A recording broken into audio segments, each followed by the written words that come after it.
आज हम शुरू करेंगे सबसे पहले अकाउंटेंसी का फंडामेंटल जनरल एंट्री सीखने के लिए हमें सबसे पहले किस चीज़ की ज़रूरत पड़ती है। मैं सबसे पहले अकाउंट की जो वोकैबुलरी है उस वोकैबुलरी के बारे में बताऊंगा। आपके पास कुछ वर्ड आएंगे,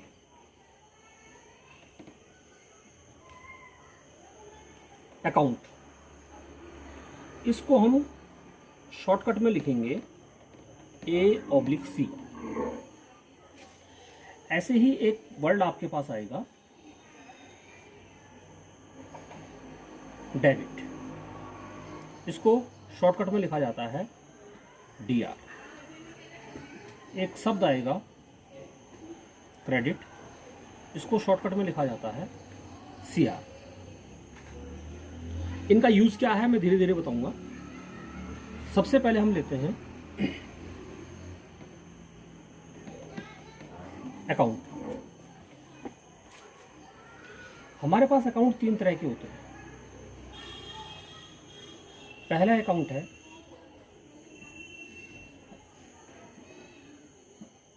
पर्सनल अकाउंट। पर्सनल अकाउंट मतलब जब हम किसी पार्टी के नाम लेते हैं, जैसे हम कहें कि गुड्स परचेज फ्रॉम राम, तो राम यहां पर एक पर्सन होगा, या गुड्स सोल्ड टू श्याम, या किसी कंपनी का नाम लें, purchase from Hari and company,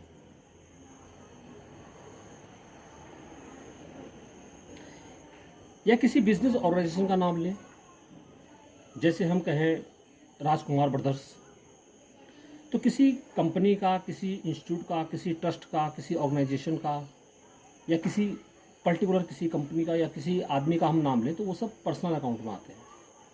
एक शब्द इसमें और आएगा कैपिटल, जिसके बारे में हम आगे चल के डिटेल में बात करेंगे। सेकंड अकाउंट हमारे पास आता है रियल अकाउंट। रियल अकाउंट हम कहते हैं जितनी हमारे पास प्रॉपर्टीज हैं, एसेट्स जो हमारे पास है, उन सबको हम रियल अकाउंट कहते हैं। रियल अकाउंट की पहचान होती है जैसे कि लैंड परचेज की,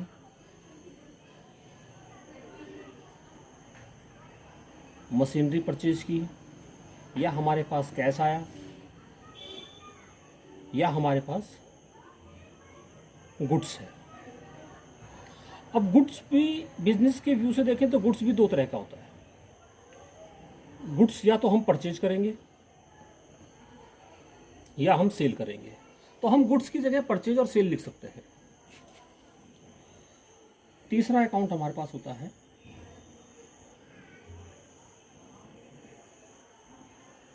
नॉमिनल अकाउंट।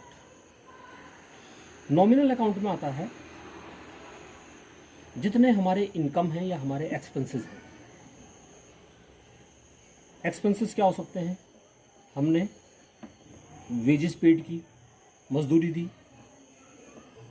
या एम्प्लॉय को सैलरी पेड की, या हमने कमीशन पेड किया, या कमीशन रिसीव्ड किया। अब देखो, हम कमीशन पेड करें एक्सपेंसेस है, कमीशन रिसीव करें इनकम है, तो जितने हमारे पास इनकम है या हमारे पास एक्सपेंसेस हैं वो सब नॉमिनल अकाउंट में आते हैं। तो हमारे पास तीन अकाउंट हो गए। पर्सनल अकाउंट जब किसी पार्टी के बारे में बात करेंगे, किसी कंपनी के बारे में बात करेंगे। रियल अकाउंट जब हम किसी एसेट्स के बारे में या किसी प्रॉपर्टी के बारे में बात करेंगे। नॉमिनल अकाउंट जब हम किसी इनकम या किसी एक्सपेंसेस के बारे में बात करेंगे। इन तीनों अकाउंट के रूल हैं। जैसे पर्सनल अकाउंट है, पर्सनल अकाउंट का रूल है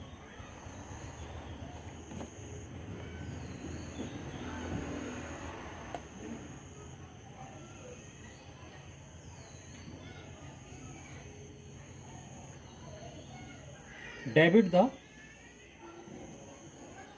receiver and credit the giver. Real account का रूल है debit what comes in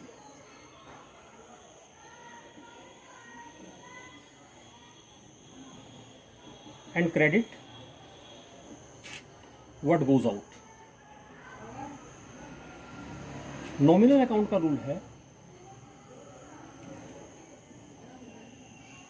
debit all expenses और लॉसेस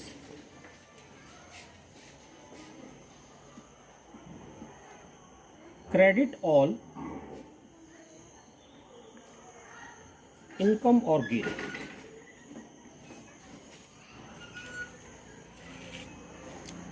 डेबिट द रिसीवर, जो रिसीवर है, जो हमसे प्राप्त कर रहा है, ले रहा है, वो सब डेबिट होंगे। जो हमें दे रहा है या जो गिवर है बिजनेस में, वो क्रेडिट होगा। बिजनेस में जो भी आ रहा है डेबिट व्हाट कम्स इन, उसको हम डेबिट करेंगे।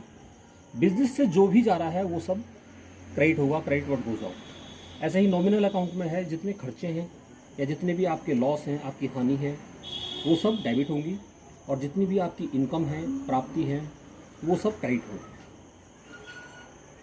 आप अकाउंट में कुछ भी पढ़ो, बिना इस रूल के आप आगे नहीं चल सकते। जनरल एंट्री इसका मेन बेस है।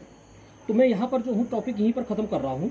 इसके बाद इन पर्सनल, रियल, नॉमिनल जो हमने आज पढ़ा है, इसको हम यूज़ में कैसे लाएंगे। अकाउंट में जो भी हमारे लेन देन होते हैं, जो भी हमारी ट्रांजेक्शन होती है, बिजनेस में जनरल एंट्री इसीलिए ज़रूरी है कि हम जो भी काम करते हैं, हम माल बेचते हैं, माल खरीदते हैं, किसी को रुपया देते हैं, किसी से रुपया लेते हैं, मजदूरी देते हैं या कमीशन लेते हैं या कमीशन देते हैं, जो भी हम काम करेंगे, उस काम को इन फ्यूचर हमें अपने पास याद रखना है। तो उसके लिए कहीं ना कहीं हमें उसे रिकॉर्ड में रखना पड़ेगा, लिख के रखना पड़ेगा। तो उसको हम लिखेंगे कैसे? और लिखने के लिए बिजनेस की अपनी एक लैंग्वेज है, अकाउंटेंसी की अपनी एक लैंग्वेज है, और उसी लैंग्वेज को हम जनरल एंट्री कहते हैं। तो आप इसको अकाउंट की ग्रामर कह सकते हैं या अकाउंट के टेंस कह सकते हैं, कि इसके बिना आप बिजनेस की लैंग्वेज नहीं लिख सकते, अकाउंटेंसी की लैंग्वेज नहीं लिख सकते। इसको हम यूज़ कैसे करेंगे वो मैं आपको अगली वीडियो में बताऊंगा।